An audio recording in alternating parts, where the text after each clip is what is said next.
پھر ارشاد فرمایا اعلموا جان لو انما الحیات الدنیا لعب و لہو و زینت و تفاخر بینکم، یہ دنیا ہے کیا جس کے پیچھے تم نے سب کچھ برباد کر دیا۔ سب سے قیمتی اثاثہ تو دل تھا، اس دل کو بھی دنیا کے لیے وار دیا۔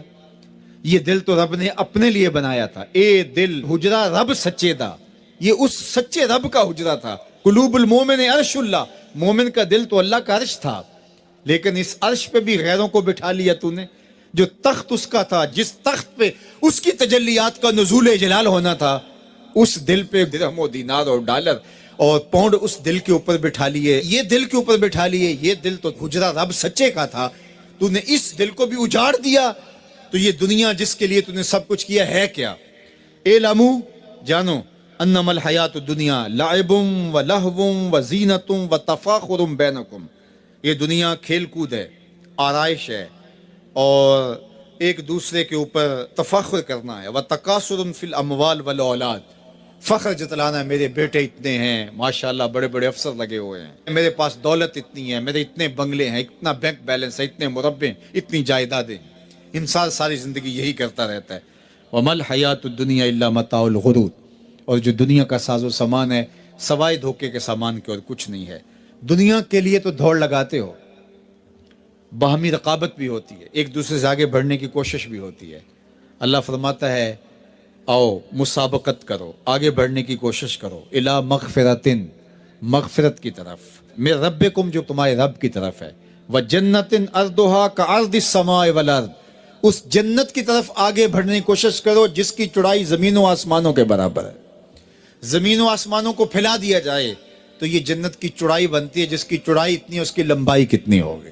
تو فرمایا اس دنیا کے لیے تو بھاگتے ہو جو ختم ہو جانے والی ہے، آؤ بھاگو اس جنت کی طرف جس کی چوڑائی زمین و آسمان کے برابر ہے۔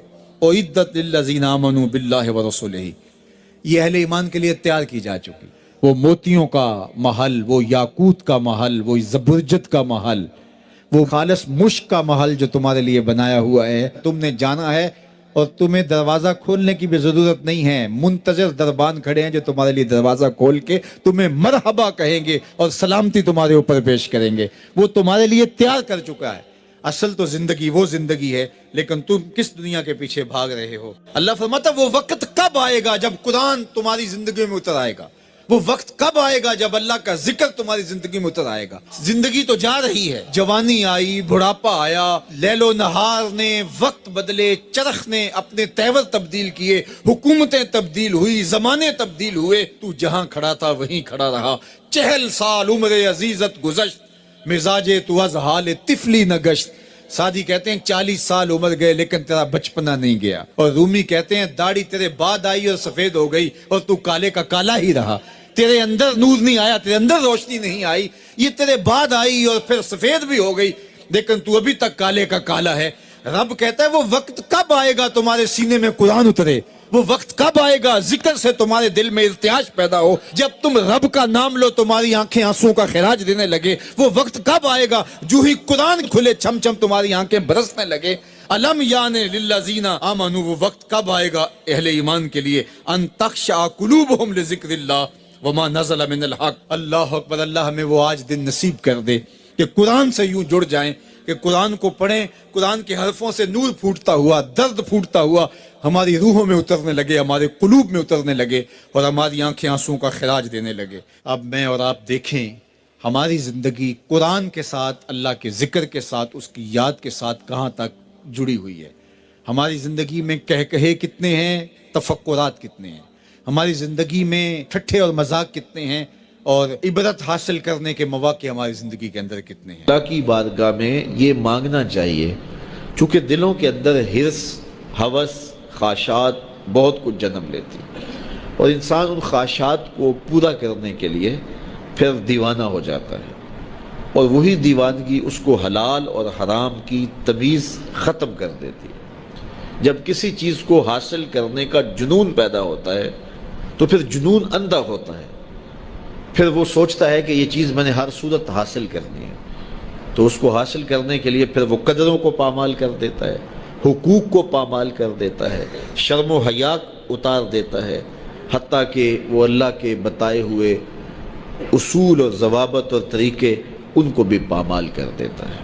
کسی کا خون نچوڑنا پڑے، کسی کا حق غصب کرنا پڑے، کسی کا مال لوٹنا پڑے، وہ اپنے ہدف تک ہر صورت پہنچنا چاہتا ہے کہ یہ میرا ہدف ہے، میرے پاس اتنی جائیداد ہونی چاہیے، مجھے یہ حاصل کرنا ہے اور ہر صورت حاصل کرنا ہے۔ تو اگر یہ ہرس ہی مٹ جائے، یہ ہوس ہی کم ہو جائے، تو پھر انسان کی زندگی سوکھی ہو جائے گی، وہ جہاں ہوگا وہاں مطمئن ہوگا۔ تو اللہ کی بارگاہ میں یہ دعا مانگنی چاہیے کہ مالک میری آرزویں کم ہو جائیں اور میری ایسی آرزو میرے سینے میں پنپنے نہ پائے جس آرزو سے تو نے منع کیا ہوا ہے۔ آرزویں بڑھتی رہتی ہیں، ایک آرزو پوری ہوتی ہے تو اس کے ساتھ دوسری آرزو کھڑی ہوتی ہے، وہ پوری ہوتی ہے تو تیسری آرزو کھڑی ہوتی ہے، وہ پوری ہوتی ہے تو چوتھی آرزو کھڑی ہوتی ہے۔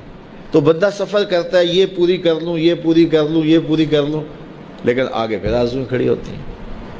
تو پھر کہیں اس کو جو ہے وہ فل سٹاپ تو لگانا پڑے گا کہ اس سے آگے نہیں ہے۔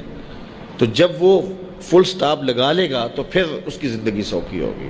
لیکن جب آرزویں اسے کہیں ٹھہرنے نہیں دیتی تو قبر کے کنارے تک بھی اس کی آرزویں تکمیل پذیر نہیں ہوتی۔ وہ غالب نے کہا تھا ہزاروں خواہشیں ایسی کہ ہر خواہش پہ دم نکلے، بہت نکلے میرے ارمان لیکن پھر بھی کم نکلے۔ تو جتنے بھی دنیا کے اوپر لوگ اپنی زندگی کے مقصد کو فراموش کر دیتے ہیں، وہ آرزوؤں کا شکار ہو جاتے ہیں، اہوا کا شکار ہو جاتے ہیں، خواہشات کے اسیر اور قیدی ہو جاتے ہیں۔ لیکن خواہشات بڑھتی چلی جاتی ہیں اور انسان کی کبھی بھی تکمیل نہیں ہوتی۔ حضور نے فرمایا ابن آدم کو اگر ایک وادی سونے کی دے دی جائے تو وہ دوسری وادی کی آرزو کرے۔ آج تک کسی کو اتنا سونا ملا تو نہیں ہے، لیکن فرض کرو کسی کے پاس اتنا سونا بھی ہو تو اسے تو پھر خوش ہو جانا چاہیے۔ تو وہ کہے گا کہ نہیں مالک اگر 2 ہو جائے تو کتنا اچھا ہو، اور 2 ہو جائیں تو وہ کہے گا 4 ہو جائیں تو کتنا اچھا ہو۔ تو یہ دیکھیے یہ دنیا کے اوپر یہ کہاں سے کہاں لوگ چلے جاتے ہیں لیکن مطمئن نہیں ہوتے۔ تو کسی جگہ پہ ان کو فل سٹاپ لگانا پڑے گا، تو اگر نہیں لگائیں گے تو وہ خواہشات ان کو آگے لے جاتی جائیں گی۔ تو اللہ کے محبوب علیہ الصلوۃ والسلام اللہ کی بارگاہ میں یہ دعا مانگتے اور ہمیں تعلیم دی یہ دعا کہ اے اللہ میں تیری بارگاہ میں خواہشات اور برے اعمال اور برے اخلاق جن چیزوں سے تو نے منع کیا ان سے رکنے کی دعا کرتا ہوں۔ دنیا کے معاملے کے اندر آپ یہ آرزو رکھیں کہ بس ٹھیک ہے اتنے کافی ہے، شکر ہے میرے لیے اتنے کافی ہے، لیکن جب دین کا معاملہ ہو ہاں اس وقت آپ کا لالچ ہو کہ اللہ تعالیٰ مجھے یہ نیکی بھی دے دے، یہ خیر بھی دے دے، یہ خیر بھی دے دے، 5 نمازیں پڑھتا ہوں اللہ مجھے تہجد بھی دے دے، پھر کہا مالک تو مجھے 7 روزے رکھنے کی توفیق بھی دے دے، صدقے کی توفیق بھی دے دے، تو پھر آرزو بڑھتی رہے صدقے کی، خیرات کی، نیک اعمال کی۔ لیکن یہاں ہم جب اعمال خیر کی بات آتی ہے تو اس وقت ہمارا رویہ یہ ہوتا ہے کہ اگر فلاں بخشا گیا تو ہم بھی بخشے جائیں گے، فلاں تو نماز بھی نہیں پڑھتا میں تو پھر 5 پڑھتا ہوں۔ اور جب دنیا کا معاملہ آتا ہے تو پھر ہم اپنے جو ہے وہ آگے دیکھتے ہیں کہ فلاں کہاں پہنچ گئے، ہم کتنے پیچھے رہ گئے۔